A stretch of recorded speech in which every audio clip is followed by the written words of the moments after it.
good to meet with everybody today. I'd like you to turn to Matthew chapter 5, if you would. You can find a Bible and turn to Matthew chapter 5.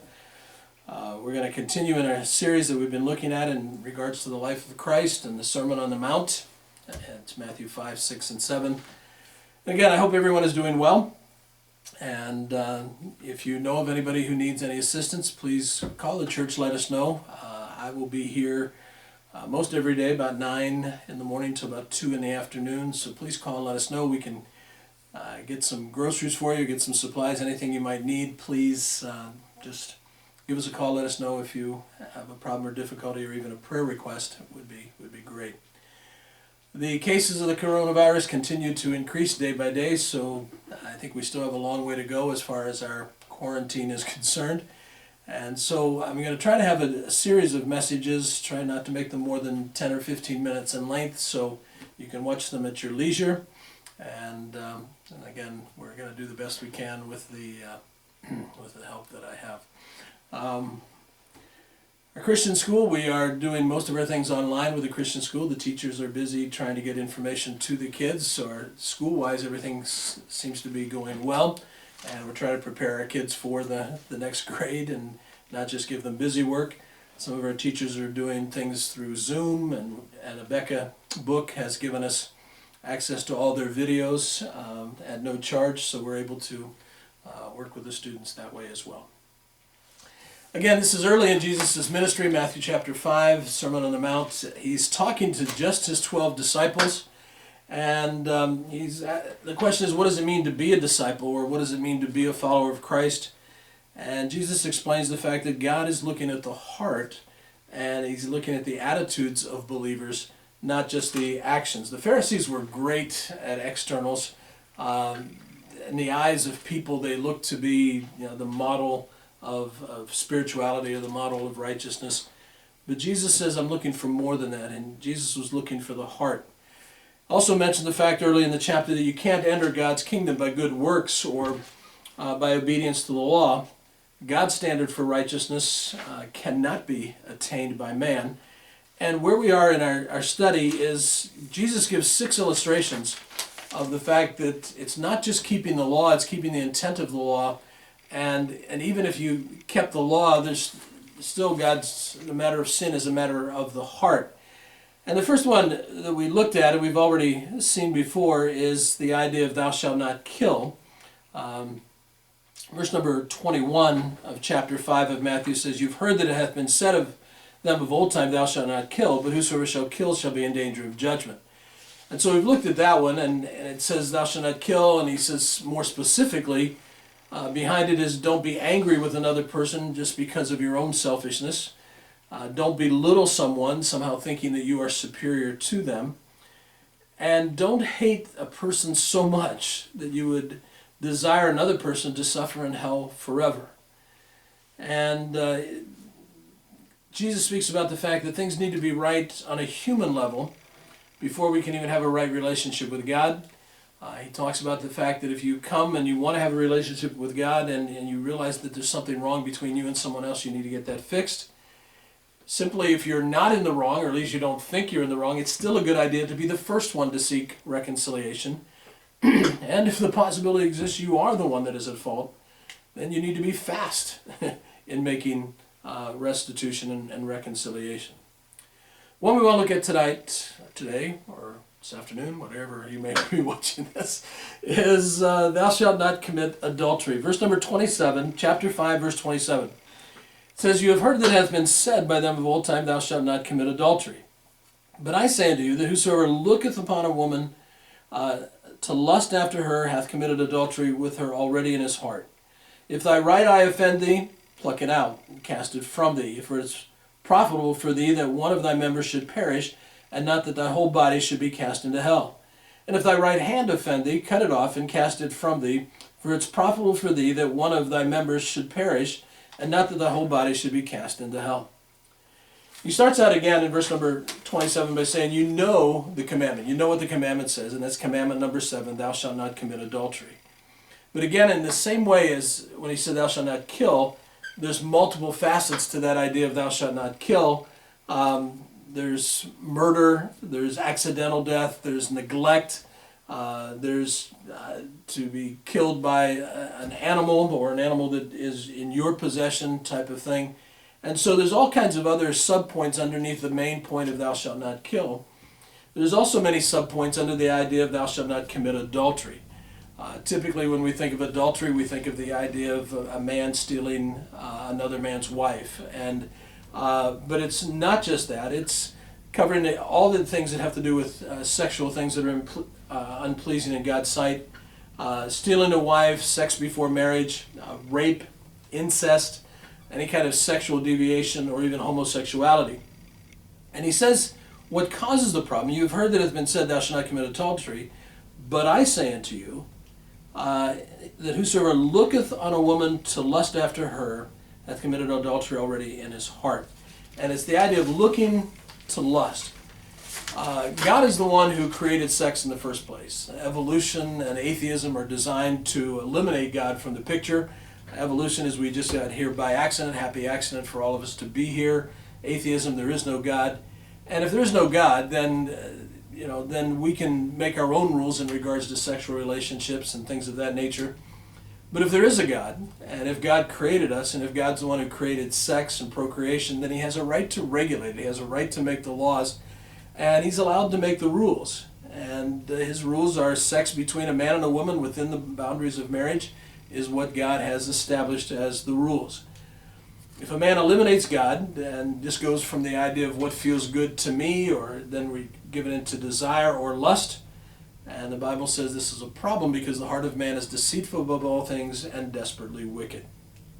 That's how we end up with men with men, women with women, incest, bestiality, people having sex with dead bodies, and any kind of lack of self-control in this matter of sexual things. So when it says thou shalt not commit adultery, we're talking about more than just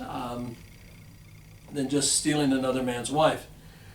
Some of it involves sexual relationships and homosexuality. And if I was to ask you, what percent of the people do you think are in the LGBT community? And the LGBT is lesbian, gay, bisexual, transgender. What percent of the people, maybe in the United States, would come into those categories? Well, actually, a high estimate is about 4.5%. And because of the media, because of sitcoms and talk shows and magazines and stuff, you would think it's a lot more. It seems like the number should be a lot higher, but it's really like 4.5%. And the problem is there's 4.5% that is really, really loud, and 95.5% that are really, really silent and don't say much about it at all. According to the UCLA Williams Institute, most of our country, the vast majority of our country is about 3.7%. California and New York are over 5% in this LGBT relationship aspect of things. And interestingly enough, the largest percentage is in Washington, D.C., 9.8% in Washington, D.C. Some other interesting things in regards to this is it's over across the board, there's more women involved with this type of behavior than men. And there's more white people, and as far as race is concerned, than any other race that is involved with this type of behavior. But in chapter 5 again of Matthew, verse number 28, it says, But I say unto you, whosoever looketh upon a woman to lust after her committed adultery already in his heart. And again, God is talking about the heart of the matter, not so much the action. The word look, it means to stare with a purpose. It's not just to take a glance. And actually, it's the word in the Greek, it's the word blepo, B-L-E-P-O is the Greek word for it, and it means to abundantly look or to stare, looking with a purpose of feeding or satisfying a selfish or sexual appetite. And so if you look at the passage, it says, whosoever looks on a woman to lust. It's looking with the intention to lust or to satisfy some selfish need. Lust is what's in it for me, what can I get? And again, those two things, lust and love, are opposites. Love is what can I give, how I'm interested in the well-being of the other person. Their well-being, their interest comes first. Lust is my interests come first. It's this very selfish type of thing. What can I get? What's in it for me? And so this idea of looking abundantly or to stare with a purpose, This is not accidental, and it's not incidental. It's not just something that happens or comes across your desk or comes across the screen or a picture you see in a magazine. It's more than that. It's not just that, this person is attractive, or this is a nice looking man, or this is a nice looking woman. It's not that. It's the intent of the heart again, looking with the idea of satisfying some kind of selfish or sexual appetite. It's a planned encounter. It's whether it's real or imagined. It's pornography, it's websites, it's magazines, it's fashion, it's videos, it's chat rooms, those kind of things. Anytime we allow the mind and the thoughts and the heart to wander, allowing the thoughts to take root, and he says that this is, if you look upon a woman to lust after her, you've committed adultery with her already in your heart. It's adultery of the heart. And again, with the pornography and the websites and all the stuff that's going on now, we are somewhat quarantined, and a lot more people are going to spend a lot more time on the internet, and I'm thankful for some of this to be able to get the messages out to you even though you're home. But certainly these devices can be used in a way that is wrong and that is evil. And the temptation with pornography and some of these other websites and things of that nature is what this is talking about. It's talking about the idea of, with the intent of your heart is to satisfy some kind of selfish appetite. Then he says you've already committed adultery. It's sin that leads to a greater sin. One of the things that I think is extremely interesting is there's a story of a wise old preacher that said the following. He said, if Satan comes to the door, I can't help it. If Satan lifts the latch and walks in, I cannot help it. But if I offer him a chair and I begin to converse with him, then I'm in the wrong. One of the things that I've always kind of thought of along these lines is, let's say, for example, you are looking at a magazine and you're in the doctor's office, you're flipping through the pages, and you see something on a page that you probably shouldn't see, you didn't necessarily go looking for. You see it, and then you just pass on. And so, okay, is that sin? Did we look to lust? Is this wrong? Is this evil? It's something that has just come across. It's kind of the idea of hearing a dirty joke. Is it, have I sinned because I've listened to a dirty joke when I didn't know that's what was going to happen? I think the problem comes is when you flip through the magazine and you mark the page with your thumb and you go back to it.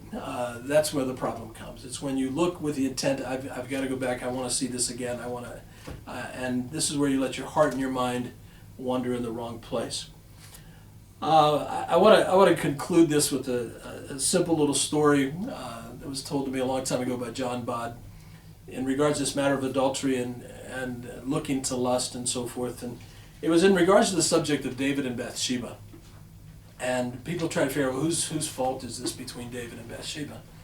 He's supposed to be out at war, but he's at home. She's taking a bath on the rooftop, and obviously for him to be able to see her, is she at fault? Is he at fault? And whose fault is it? So John Bod told me the story, and the story goes something like this. He says there was an old lady who called the police, and the police came to her house, and she said, I have a complaint. She said the man across the hall, or not across the hall, but the man across the alleyway in the apartment building on the other street, every night he comes home from work and he undresses in front of the window, and he doesn't pull down the shades. He just completely undresses in front of the window, and she says, I think that's horrible, I think that's disgusting, I think he should be arrested, this is a terrible thing, you need to put a stop to it. And the police said, well, okay, well, can you point out the room? And she points out, it's with this apartment window right down here and so many floors down and off to the side. She points it out to them. And the police officer says, ma'am, you can barely see that window from here. She said, well, not if you stand on a chair. So whose fault is it? And so the idea behind all of this is the intent of the heart again, looking to lust. In the next lesson, we'll look at this idea of the comments in regards to right eye offending you and your right hand offending you. What should we do? The idea is to take every precaution you can, not to give place to the devil, not to give him, not to look to lust, not to look to satisfy your own selfish, because it leads to something absolutely worse. So, thank you for your time, and I hope you have a great rest of the day, and stay tuned for the next part.